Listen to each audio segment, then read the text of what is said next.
Hey, excuse the sweat. I was out here trying to fight these weeds between the sun and rain. Jesus. Weeds are thinking they own this property. Anyway, I wanted to get on here to talk a little bit about the big, beautiful bill that passed in the Senate this weekend, and I wanted to talk about how the Medicaid part of it, the provisions, how it will impact us, families with developmental disabilities. There are three major parts that I find concerning. One is the work requirement. Apparently they say though it's just for able-bodied people that will have a work requirement, but who knows how they will define what able-body is. Two is the recertification process.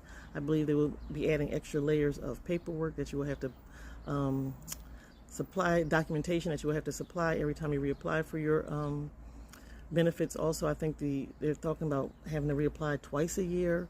And the third is a provider tax reduction, which may cause providers not to want to participate, which will lead to wait lists and more trouble finding providers. So those are the three big things that I find problematic. However, I'm mostly on here to say that I need you to register your young adults to vote.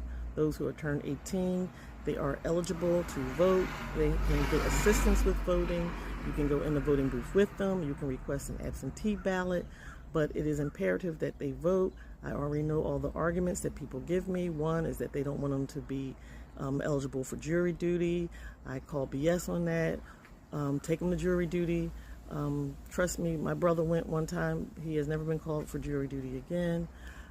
Secondly, they say they don't know what they're thinking. They don't know what who they would vote for. I say presume competence and explain to them the different candidates and their positions and what they stand for. And then with your help, they can make an informed choice.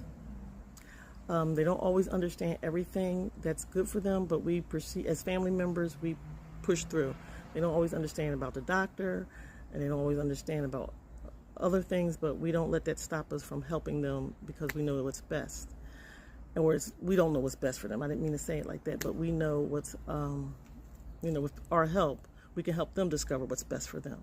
So let's get these people registered to vote so we can be ready for these midterms.